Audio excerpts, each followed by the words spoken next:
করাতের নিচে অসহায় প্রায় শতবর্ষী কড়ই গাছ। তীব্র তাপদাহে পথচারীকে ছায়ার আঁচলে আশ্রয় দেয়া বৃক্ষটি লোহার দানবের নিচে পিষ্ট হয়ে জানান দিচ্ছে এর অসহায়ত্ব।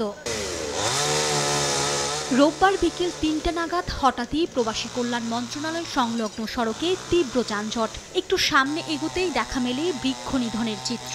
রাস্তা বন্ধ করে কয়েকজন করাত দিয়ে কাটছেন বিশাল কড়ই গাছ। পাশ থেকে দাঁড়িয়ে যাদের নির্দেশনা দিচ্ছেন আরেকজন।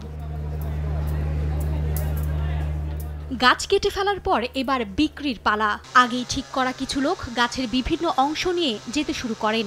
প্রত্যক্ষদর্শীরা বলছেন, বিদ্যুতের একটি তারের সঙ্গে কড়ই গাছের একটি ডাল জড়িয়ে গেলে শুরু হয় বৃক্ষ নিধন। তাদের অভিযোগ, শুধুমাত্র ডালটি না কেটে অবিবেচকের মতো পুরো গাছটি কেটে ফেলা হয়েছে।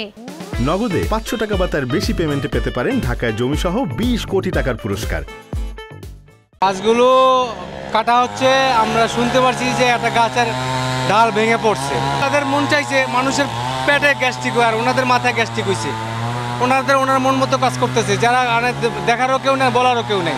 বড় গাছ এটা দেখতে দেখা যায়, বড় গাছ দিয়ে ছোট গাছ না। গাছ কাটছে, গাছ কাটাতে রাস্তার দুই সাইডে গাড়ি জাম হয়ে গেছে। বিষয়টি নিয়ে জানতে চাইলেও গণমাধ্যমে কথা বলতে রাজি হননি মন্ত্রণালয়ের কোনো কর্মকর্তা।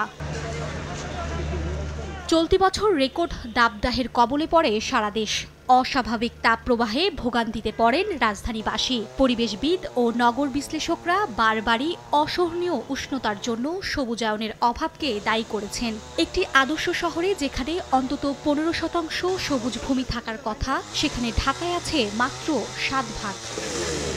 মার্জিয়া মুমু, সময় সংবাদ, ঢাকা।